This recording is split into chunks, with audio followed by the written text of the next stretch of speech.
Ahoj, ja som Veronika Sláviková a už 15 rokov sa venujem gréckej archetypálnej psychológii a spájam ju s rôznymi ďalšími smermi a odvetviami, s ktorými som sa stretla ja, ktoré pomohli mne, a dnes vás rada inšpirujem prostredníctvom tohto videa k nejakým ďalším možnostiam, ktoré tu všetci máme a ktoré nám môžu nejak pomôcť na ceste k nám samotným. Toto video bude o projekte Persefona k Afrodite, zoznámite sa v ňom s archetypom Persefony a Afrodity a bude to hlavne o ženskej kráse, ženskej hĺbke, nejakej temnote, o smrti, o tom, ako čerpať z nejakého zdroja, ktorý je nám zdanlivo skrytý alebo z ktorého máme strach. A pre mužov to bude o tom, ako prostredníctvom svojej ženy prebudiť v sebe hĺbku, ktorá je ukrytá pod povrchom a prečo vlastne nám prišla táto žena túto hĺbku ukázať. A o tom bude dnešné video. Tak, ešte raz vás tu vítam a začneme tým v skratke, čo je to vlastne archetyp. Určite ste o ňom počuli od Carla Gustava Junga a vlastne prvotne s archetypálnou psychológiou prišiel James Hillman. A tento pojem vlastne pomenúva určitý vzorec správania alebo určitý nejaký emocionálny celok, ktorý nám dominuje. A vlastne ako vždy, keď prežívame niečo, čo nemáme pod kontrolou, tak z nás prehovára tento archetyp. Takže môžeme to nazývať archetypom, môžeme to nazývať emocionálnym vzorcom, zdedeným vzorcom, funguje to vlastne ako všetko, čo sme dneska počuli z celého toho spektra sebarozvoja. A vlastne nám to dáva určitý obraz o nás samých a vlastne archetyp je niečo ako pudová sila, ktorá nás veľmi často podporovala, keď na to naše sily nestačili a zároveň sa potom, a to najčastejšie v druhej polovici života, v kríze stredného veku, obracia proti nám. A vlastne dnes navštevujem desiatky a desiatky kurzov som navštevovala v rámci seba rozvoja a vidím tam krásne tie rôzne spektrá týchto archetypálnych podôb a my poznáme 12 základných archetypov a nechcem, aby to bolo chápané ako nejaké šuplíčky, do ktorých sa musíme nasúkať. Naopak, poďme si prostredníctvom týchto archetypov zvedomiť, aký príbeh vlastne žijeme, aký príbeh prežívame a tým, že zistíme, aký mýtus žijeme v našom živote, tým zistíme nielen, čo bude nasledovať, ale aj čo do tohto príbehu môžeme povolať tak, aby nám slúžil. To znamená, že ak sa nám podarí kontaktovať tieto božstva v nás nejakým spôsobom, tak nás môžu inšpirovať. A oni tu skutočne na to sú a prehovárajú skrz nás. Sú to vlastne dávne skúsenosti našich predkov, ktoré potrebujú byť určitým spôsobom prežité tak, aby vytvorili našu osobnosť. A často sa stretávame s tým, že napríklad nejaký rámec stereotypu v dnešnej spoločnosti nám nedovolí prežívať to, čomu sme archetypálne a pudovo púdení robiť. A to je presne ten prípad, kedy nejaké vnútorné volanie, a to je ten archetyp, a môže to byť napríklad archetyp Herma, ktorý chce vystupovať pred ľuďmi, ktorý je proste vtipný, má dar komunikácie a jednoducho musí pracovať proste na osmičkách niekde vo fabrike a preto je to určitý druh neúcty tohto archetypu, ktorý sa potom obráti proti nemu, vedie ho k alkoholizmu a k úplnému pádu. Často sa to končí tragicky, práve tento prípad popretia archetypu, a to je vlastne jedna z tých veľmi častých kríz, ktoré dneska vidíme. No a keď mám dať príklad určitých archetypov, tak napríklad, čo sa týka ženského spektra, tak tu máme zraniteľné a panenské bohyne. A pre ženy je veľmi dôležité, aby sa našli, aby si dokázali uvedomiť, v jakom spektre sa práve nachádzajú. To znamená, že máme tu panenské bohyne, medzi ktoré patrí Artemis, medzi ktoré patrí Aténa a Hestia, a to sú bohyne, ktorých šťastie rozhodne nezávisí od muža a na vzťahu. To znamená, že ich motivácia v živote rozhodne není vzťahová. To znamená, že budú šťastné aj bez muža. A potom sú tu zraniteľné bohyne, čo je Hera, Perzefóna a Demeter a to sú bohyne, ktorých naopak motivácia je väčšinou vzťahová, alebo je to motivácia mať deti, je to motivácia mať plnohodnotný vzťah a tieto zranené bohyne vlastne už teraz si môžete odpovedať na to, prečo túžite mať vzťah. Je to preto, aby ste niekedy mali deti, je to preto, lebo túžite po nejakom hlbokom plnohodnotnom zväzku, ktorý vlastne predstavuje niečo viac ako ten vzťah samotný, alebo je to preto, lebo potrebujete, aby sa o vás muž staral, aby vás ochraňoval,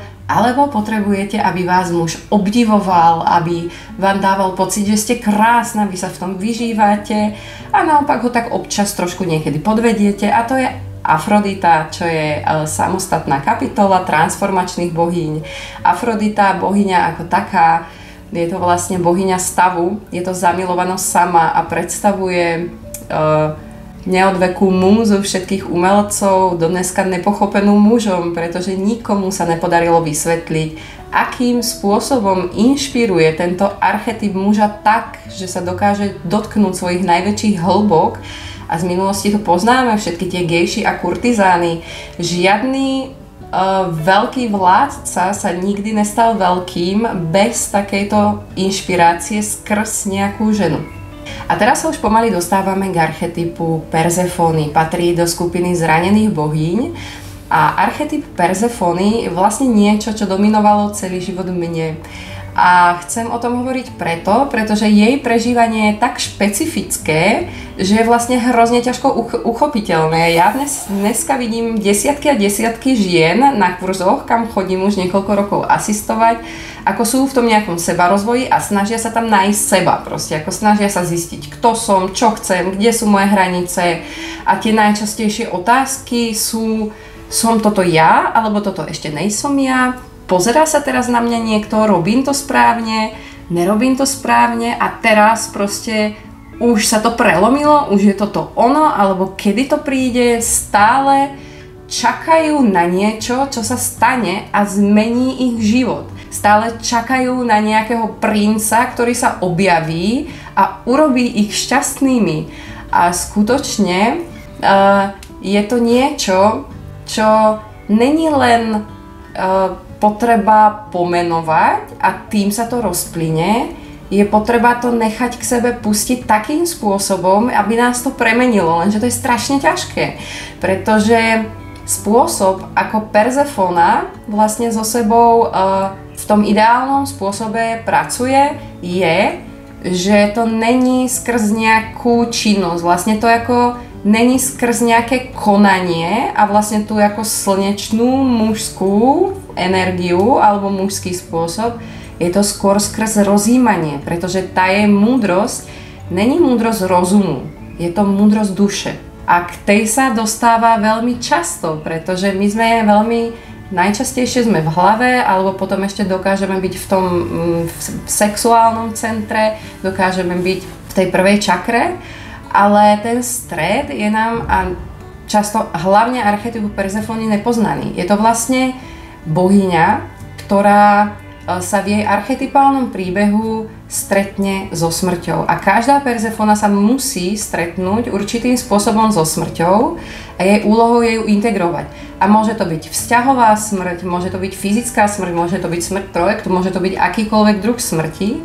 A z tejto potom Perzefóny kore, z toho nevinného dievčaťa, ktoré v tom mýte trhá tie kvietky na úbočí Etny, je unesená násilným spôsobom z prostredia, ktoré je pre ňu bezpečné, do podsvetia, do hádu, hádom, bohom podsvetia.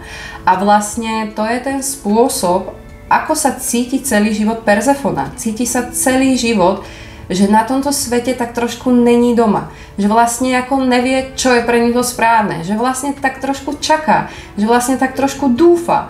Že možno absolvovala už stovku kurzov o nejakom online podnikaní a stále si vnútri niekde pokladá tú otázku, a je to už ono? A toto je už to, čo má naplniť môj život? Alebo je tam ešte niečo? Je to skutočne tá zmysluplnosť, po ktorej celý život túži? A toto je charakteristické pre Perzefónu. Perzefóna je vlastne bohyňa hlbín a ten jej aspekt, ktorý, keď sa jej správne pochopí integrovať tú smrť, ju premení v Perzefónu kráľovnú podsvetia. A to je žena, ktorá je spojená so svojou hlbinou. Je to kráľovstvo, ktoré sa nachádza pod povrchom. Je to ako keby existoval nejaký hlbokánsky tunel a úplne niekde na spodu, o ktorom vlastne som si ani není istá, či existuje, a preto mám z neho ešte väčší strach. Je tam temnota, je tam smrť, je tam strach a skrýva sa tam všetka moja múdrosť. A čo sa často deje Perzefonám, keď sa hrnú do nejakého sebarozvoja, je, že na nejakom pomedzi, v nejakom strede tohto tunela sa im podarí vybudovať nejakú masku a chvála Bohu, je to nejaká persona, ktorá má schopnosť komunikovať s tým svetom. A preto oni tým, že sa niečo nové učia, vlastne ako živia a neustále živia a dotujú túto personu. To znamená, že akékoľvek učenie vlastne len posiluje tento model, nerozvíja ho. A Perzefona, alebo táto bohyňa, tento určitý model správania ženy, vlastne ju chráni pred sebou samou. Pretože ona má pocit, že keby sa dotkla tých najväčších hlbín, tak sa buď odtiaľ už nikdy nevráti, alebo už nikdy nebude taká ako predtým. A to je skutočne pravda. To znamená, že čím väčší tlak, tým horšie. Keď sa Perzefone stane niečo, čo ona je tak hlboká, že vlastne vo vzťahu sa niekedy môže prejavovať ako totálne emocionálne šialená, pretože sa môže stať niečo, čo vlastne rozbúra tu jej personu natoľko, že ju to ako pustí trošku nižšie a tam sa vybúri také množstvo emócií, že ju to dokáže totálne zničiť. V najčistejšej podobe sme mohli zazrieť tento archetyp Perzefony u Marilyn Monroe, kde sa prelínal už s tým archetypom Afrodity. Vlastne granátové jablko je vzorom dvoch bohyň, a to je Perzefona a Afrodita. A keď sa Perzefone podarí integrovať túto smrť a túto hlbinu, tak sa stáva tou kráľovnou a vtedy z tejto hĺbky je schopná prehovárať k ľuďom tak, aby sa dokázala dotýkať tej hĺbky v nich, aby dokázala poukazovať na to, čo je v nich skutočne skutočné. Najčastejšie som sa s ňou stretla v nejakých ako inštitúciách, kde sa pracuje napríklad so smrťou, v hospicoch. Je to žena, ale môže to byť aj muž, ktorý má animu Perzefonu, ktorý je schopný tento prechodový rituál smrti interpretovať z tej hĺbky, ktorý je tak pravdivý a skutočne nás premieňa. To znamená, že Perzefony majú sklony k umeleckým činnostiam, sú to výborné terapeutky, pracovničky v hospicoch pri nejakých prechodových rituáloch a podobne a podobne.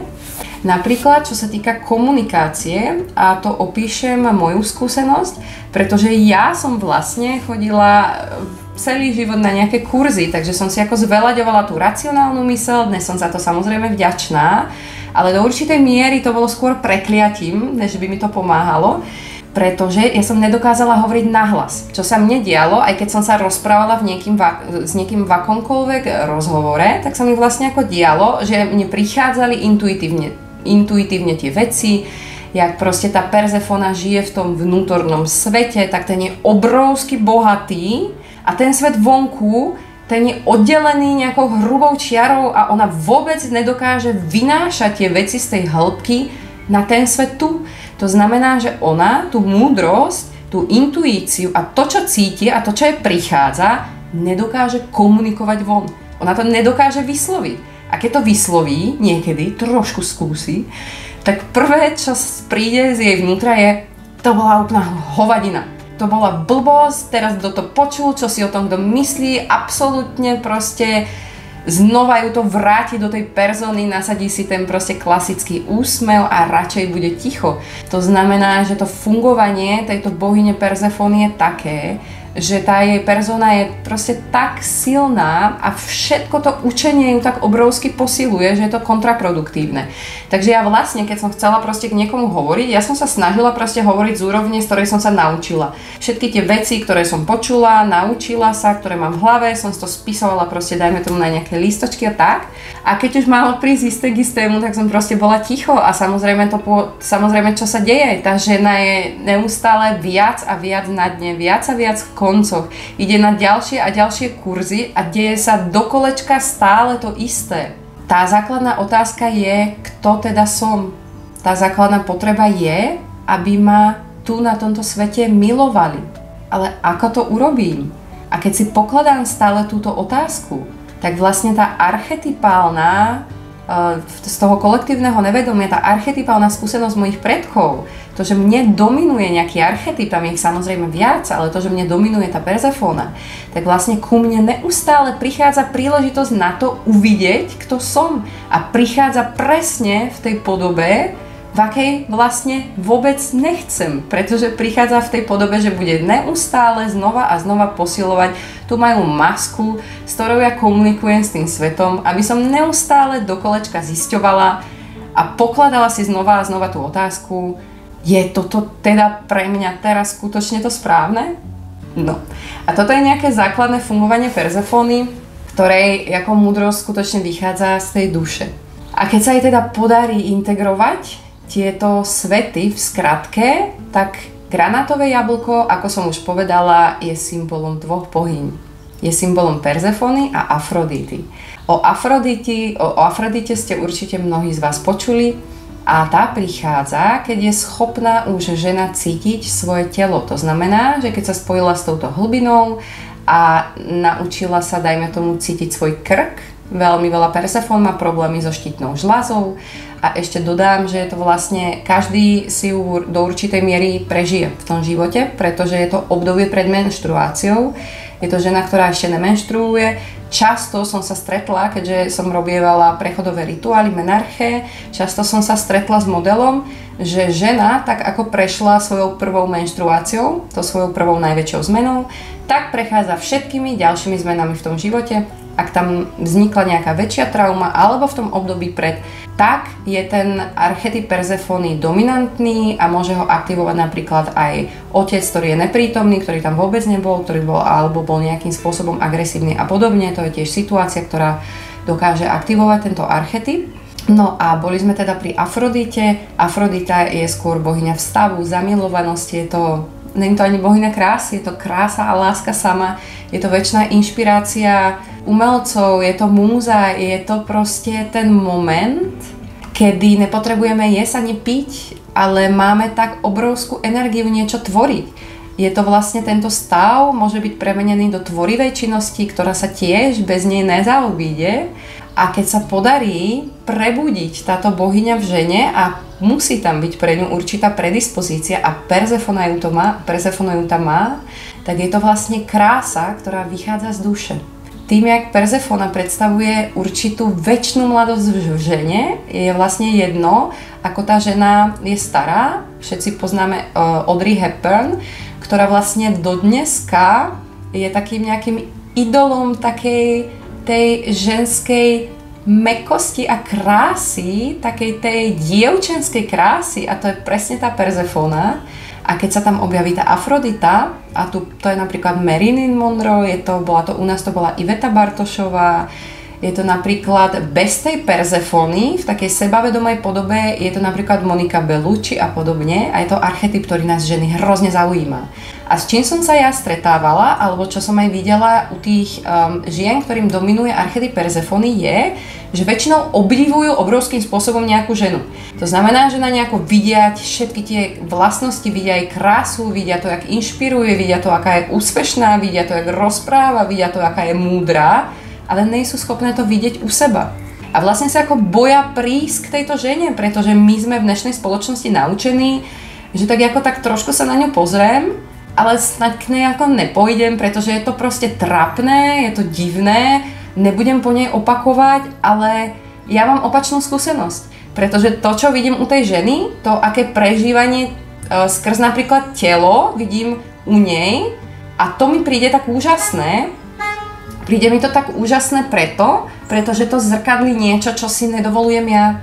Takže moja správa pre všetky tieto ženy, a to už je to, jak sa prelamuje vlastne tá hranica medzi tou Perzefónou a Afroditou, choďte za nimi. Choďte za nimi, pýtajte sa, ako to robia, čo urobili, čo je ich cesta, nerobte to takisto, inšpirujte sa. Je to pre mňa v dnešnej dobe jedna z najsmutnejších vecí, keď vidím, ako sa často iné ženy pozerajú na tie druhé s tichým obdivom, tichou závisťou, ja nikdy nebudem ako ona je krajšia, ona to vie lepšie, namiesto toho, aby tam videli to skryté, čo si nedovolia žiť v nich. A toto bol môj prístup. Ja som skutočne okolo seba mala úžasné ženy a som im obrovsky vďačná. A na každej z nich som videla určitý model, ktorý si nedovolujem žiť ja. Jedna nejakým spôsobom bola ako divoká, jedna nejakým spôsobom proste prežívala tak, ako by som si prijala prežívať ja. A ono to není náhoda. Není náhoda, že sa vám zrovna toto páči. Není náhoda, že obdivujete zrovna toto. Choďte s nimi do kontaktu, pretože toto je presne to a nie, že by ste mali ako po nich opakovať, ale do určitej miery môže fungovať aj fake it before you make it, pretože je tam ako určitá esencia a to, že to ako zopakujete, aj tak to nikdy nebude rovnaké, tak vlastne v sebe niečo prebudíte. A to je vlastne aj keď sa dneska často hovorí, že keď proste lásku necítite, tak lásku začnete dávať, čo je proste racionálnym mozgom absolútne pre mňa bolo nepochopiteľné, než sa to stalo, že proste tú určitú kvalitu, čo som ja videla vonku a tak strašne obdivovala, som sa snažila ako začať hrať robiť. A zrazu sa vo mne keby prebudilo nejaké spiacie miestečko, ktoré začalo fungovať ale svojím spôsobom. Ja som ho nepoznala, vedela som, že tam je, začala sa ako nejak prejavovať, zo začiatku to bolo proste nepríjemné, napríklad to bolo také, že som proste z ničoho nič povedala, niečo, čo si myslím, takže som proste hneď sa zhákla, že ako to bolo trapné, ale začalo sa rozširovať viac a viac, až sa začalo prejavovať svojím spôsobom a prerástlo v určitý cit. A Afrodita je spojená s celým spektrom svojich emócií. Pozná potešenie svojho tela, vie ako ho dostávať, vie ako ho dávať, užíva si pozornosť mužov. Dneska často počujem ženy, ktoré sa prechádzajú niekde po ulici okolo nejakého staveniska, kde na nich pískajú muži. Ja viem, že tá pozornosť je proste samozrejme rozdielna, ale súvisí to s tým, že vlastne žena Afrodita sa ešte viac povznese v tejto pozornosti, ale je v tom taká čistota. Samozrejme sú tu dva druhy Afrodity, ale to už je na ďalšie rozprávanie. Je tu tá Pandémos, to je tá pozemská, a je tu Urános, to je tá očistená, to je tá nebeská, a to je vlastne tiež určitá cesta ženy Afrodity. A to je to, čím by som chcela dneska skončiť.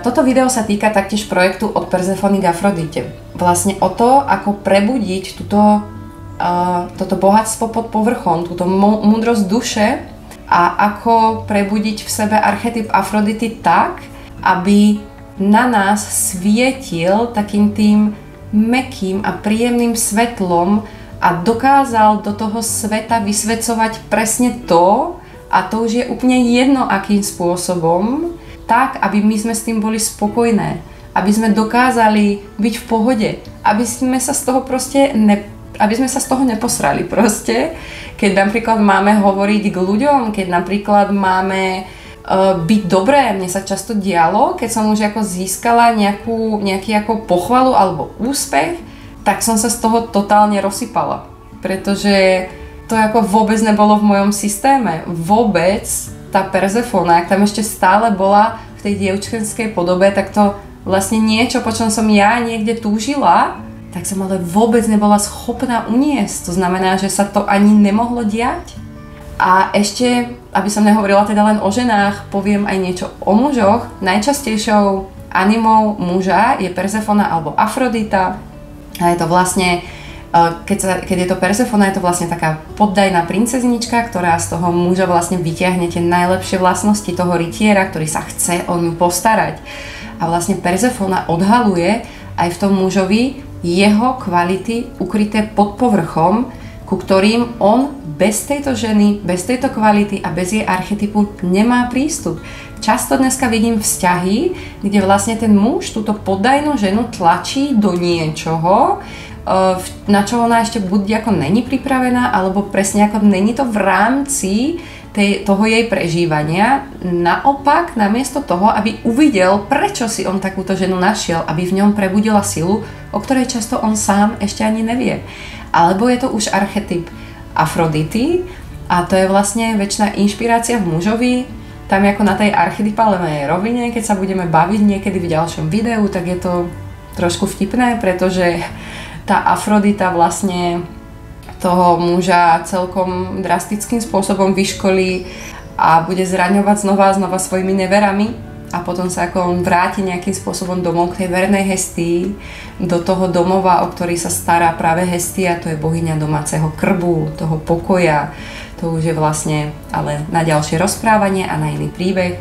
Ja vám chcem poďakovať za to, že ste tu dneska boli so mňou až do konca a v ďalšom videu sa môžete tešiť na ešte iný pohľad fungovania Perzefony v dnešnej spoločnosti, na to, ako v praxi prelomiť tieto jej zdanlivo nevyriešiteľné a neprelomiteľné problémy a na to, ako privítať Afroditu. A na to, ako to môžeme spolu urobiť, ako vás v tom môžem podporiť ja a ako vás v tom môžem inšpirovať a ako si to môžete vy zobrať so sebou a žiť v tom živote tak, aby vás to podporovalo. Nie naopak, aby nejaká tá cesta toho sebarozvoja určovala, kto ste vy, ale aby ste vy určovali, ktorá tá cesta je pre vás správna alebo na ktorú zrovna máte chuť. Tak vám prajem krásny deň, majte sa krásne.